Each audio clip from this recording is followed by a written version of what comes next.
Una resolución conjunta que autoriza un ataque militar a Siria fue aprobada por el Comité de Relaciones Exteriores del Senado de Estados Unidos.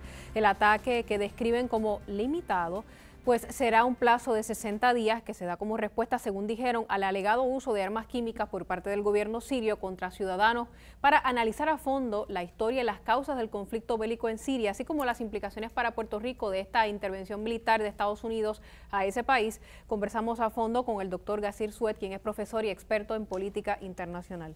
Buenas noches y gracias por estar con nosotros. Sí, buenas noches, saludos. Podríamos estar hablando muchísimo sobre este conflicto porque muchas personas piensan que esto fue un ataque, esto es una cosa aislada o reciente, y no lo es. El conflicto en Siria comenzó hace bastante tiempo, me parece que 2 años, quizás más. Sí. Mira, es reciente que conozcamos. Pues realmente en marzo de 2011 inicia formalmente lo que viene proyectándose como una guerra civil en Siria. Particularmente movimientos que se iniciaron como manifestaciones de protesta por reformas estructurales, reformas de gobierno, etcétera, a nivel popular, fueron degenerando hasta convertirse en una guerra civil. Lo que ocurre en Siria es consecuencia de la primavera árabe y de los movimientos que se fueron dando, comenzando en el Cairo, en Egipto. Lo que pasa es que ¿O son sus propios digamos, conflictos? sí, cada país tiene sus particularidades históricas, aun cuando hay muchos elementos de coincidencia que posibilitarían establecer algunos vínculos, algunas relaciones, sobre todo los elementos culturales, religiosos, etcétera. Entre el Estado y este grupo que catalogan un lado de rebeldes. Simplemente hay dos grupos que tienen distintas posiciones y están enfrentados. Comprender eso es fundamental para que podamos en Puerto Rico tener las herramientas intelectuales necesarias para poder asumir una posición responsable e íntegra en un sentido ético y político con respecto a la propuesta de atacar militarmente a Siria. Lo que constituye digamos, el movimiento de insurgencia no es un movimiento monolítico, no es una potencia organizada bajo un partido o una organización particular. Hay una fuerte y poderosa influencia que está reseñada en los medios durante los últimos años de potencias extranjeras al gobierno de Siria, de Al-Assad,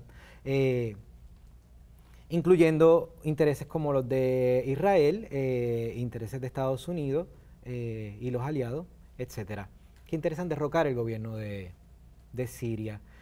Lo interesante y lo que pone, digamos, complica más el asunto y de alguna manera es un poco alarmante, es que Estados Unidos ha participado en el financiamiento de esa oposición y lo ha hecho explícito. Esto es algo que está publicado, ¿no? Ellos quieren que derroquen al gobierno sirio. Sin embargo, no están apoyando a nadie en específico y gran parte del financiamiento que lo provee Turquía, lo provee los países aliados de Estados Unidos, las monarquías árabes, financian a las redes de Al-Qaeda, ese enemigo internacional de la humanidad, que son los principales militantes. El gobierno sirio los cataloga, incluso Rusia, China, Venezuela los cataloga como mercenarios, son extranjeros a los que se les paga para que vengan a un país soberano a desestabilizar. Y les financian los armamentos, les financian combatientes, las proyecciones mediáticas, etcétera, pero nuevamente no hay grupo específico, ni siquiera Al-Qaeda es una instancia con un centro fijo. Esa información ha circulado del mundo, son instancias distintas. Lo que sí sabemos es que hay unos vínculos entre el extremismo islámico y del extremismo islámico a las relaciones de terrorismo no hay un paso muy largo ni difícil de entender. Más allá de estos alegados ataques. Lo que miramos es que el interés, y de hecho Obama lo ha reconocido, un ataque militar no va a resolver el conflicto de Siria. Estados Unidos no interesa resolver el conflicto de Siria con el ataque es porque acusaron al gobierno de usar armas químicas y quieren castigarlo. Dice, por eso la brevedad, dice, tú vas a bombardear un país sobre la base de unas evidencias insuficientes y que han sido cuestionadas y que incluso ni siquiera los aliados de Estados Unidos van a apoyar el ataque militar porque sus parlamentos, es decir, las constituciones democráticas, los modos de organización populares, no reconocen que las evidencias sostengan y sean suficientes como para iniciar una guerra que puede ser catastrófica y que ya ha sido anunciada.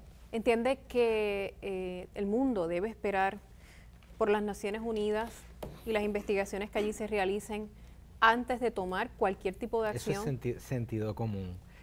Hay casi 200 países representados en las Naciones Unidas. Todos los países de las Naciones Unidas son partícipes del compromiso de respetar el derecho internacional, las prohibiciones sobre usos de armas químicas, etcétera. ¿Por qué? La gente se pregunta por qué Estados Unidos quiere Exacto. intervenir aquí cuando han qué? habido otros países, especialmente en África, en donde han ocurrido genocidios, Ruanda, por ejemplo, sin la intervención o sin que verdaderamente al mundo le interese lo que está pasando allí. Han muerto millones de personas. ¿Por qué en Siria sí es importante para la nación norteamericana intervenir, aunque sea de forma limitada? Pues, la pregunta que haces es bien importante y ojalá tuviéramos bastante tiempo para traerla.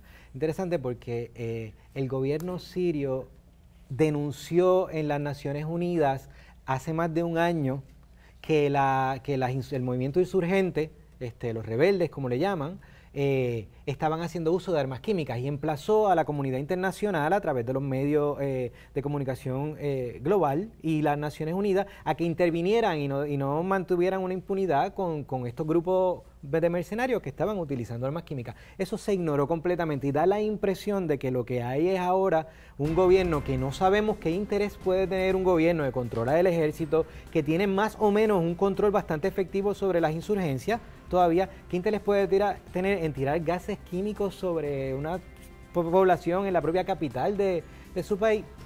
Es un poco absurdo. Esa absurdez ha sido planteada por fuerzas políticas bien importantes que debemos considerar independientemente de las lealtades ideológicas que pueda tener la gente, por honestidad intelectual. Lo ha cuestionado la mayor parte de los países latinoamericanos, lo ha cuestionado Europa y lo ha cuestionado China, por ejemplo, y la Unión Soviética. Es un tema, obviamente, Rusia, que es un tema que continúa, y si es que esto está ocurriendo, como reportan los medios internacionales, no importa quién lo haga, es condenable definitivamente. Claro, la guerra no va a resolver nada.